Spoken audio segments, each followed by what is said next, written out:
So my book's actually a memoir, so embarrassingly enough, everything in it is true. Anyway, I'm just going to read a little bit. I'm going to read a brief prologue, and I'm just going to read the first chapter because it kind of tells you everything you need to know.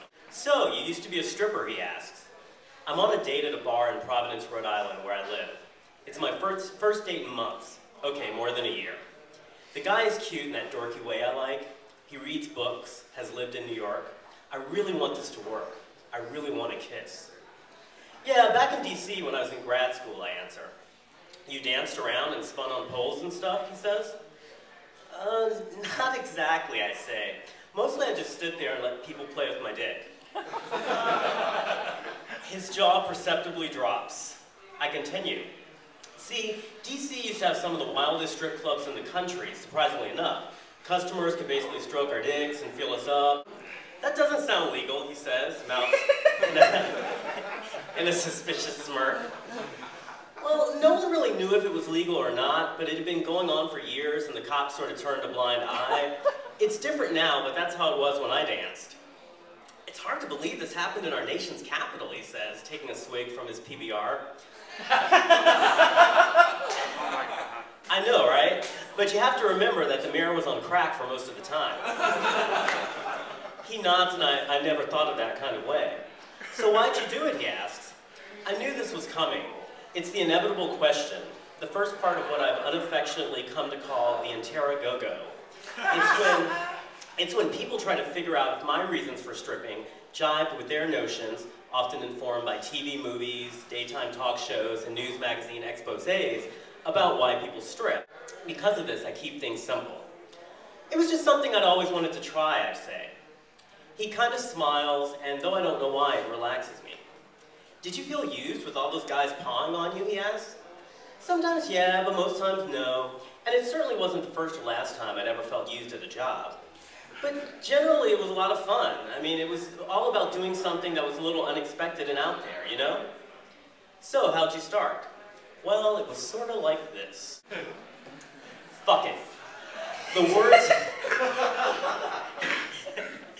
The words whipped through my head as I stood in the cold hallway with my hand on the door leading to the stage. A sign on the door read, "This is not an exit." The music thumped loudly, all beats, whooshes, and wails, like some gospel diva trapped in a washing machine.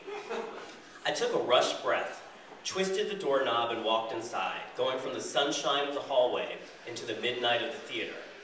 I couldn't see a thing, not really. It took what seemed like a full minute for my eyes to adjust to the darkness of the brick room painted black.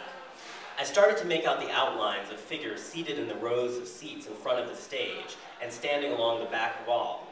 The music continued to thump, louder now that I was inside, and the air smelled of Clorox and crotch. Beads of chilly sweat dripped from my armpits. My heartbeat quickened. Again, those words, fuck it. I started up the steps toward the stage and positioned myself in front of a large hanging screen that minutes earlier had been showing the fuzzy projected images of two California surfer dudes fucking by a pool.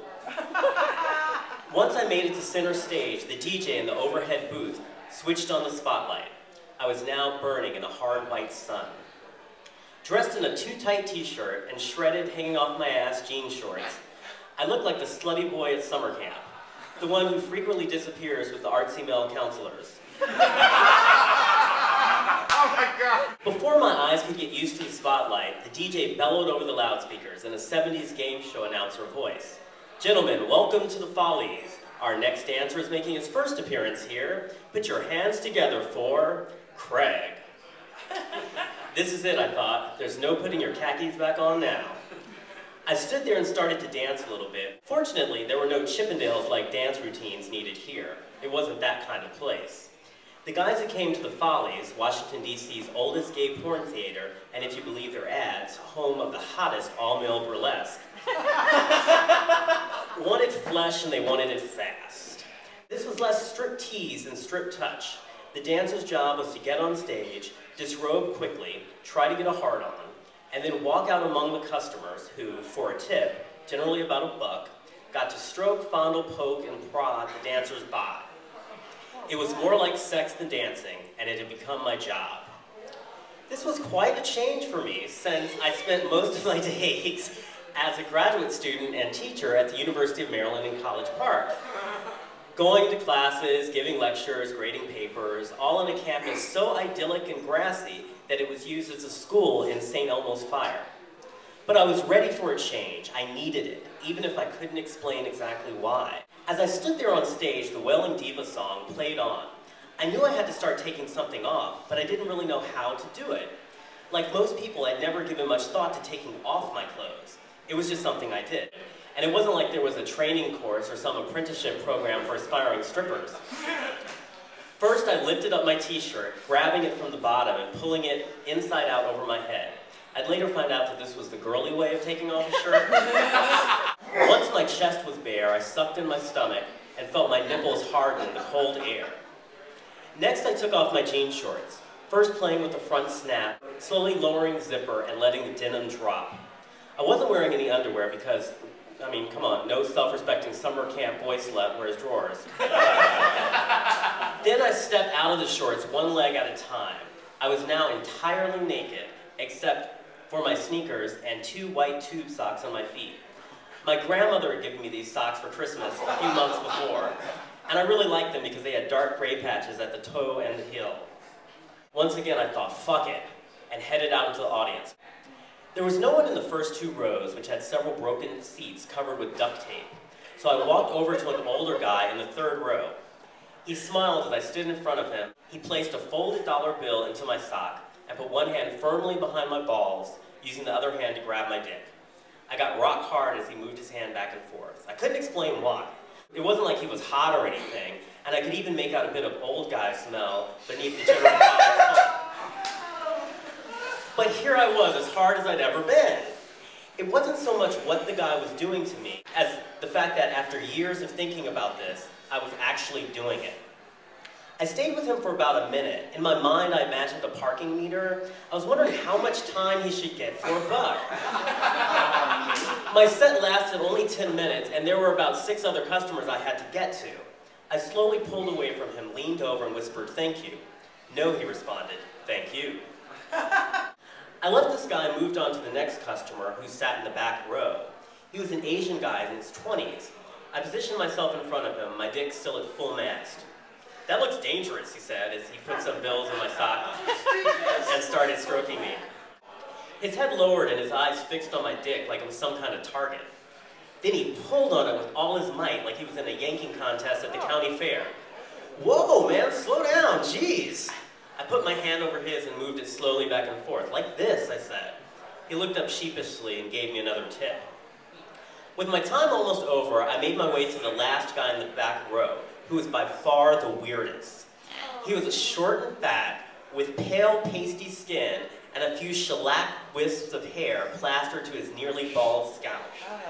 When I stood in front of him, he tipped me and then reached for my dick with his thumb and forefinger, like he was examining something in a laboratory. "A human male penis. Interesting. Notice his firmness and veiny texture." His clinical manner made my cock deflate instantly. "You can tell a lot about how a guy masturbates by the way he touches you," said Casey, one of the 2 other dancers I was working with after I finished my set. We were sitting in the dressing room, which was also a functioning broom closet, waiting for the finale where all the dancers danced together. I used this time to debrief. "Some of the guys are just playing weird, though," I said. "And this one guy pulled it so hard it was like he wanted to take it home as a souvenir." My dick felt like one of those metal handles that people hold onto while riding the subway. Casey laughed and told me to buy a tube of elbow grease, a creamy oil-based lubricant, from the front counter. "It helps cut down on the wear and tear," he explained. We waited in the dressing room while the other dancer went through his set, then we went back to the theater for the 10-minute finale. As I walked through the audience again, butt naked, hands on my dick, I felt like I'd made a transformation, as surely as Superman slipping out of a phone booth or Wonder Woman doing a sunburst spin. I was bare-ass in a room of paying strangers, a stripper. After years of wondering what it would be like, I had done it. Faced a fear, defied expectation, embraced a taboo self. It was only the beginning.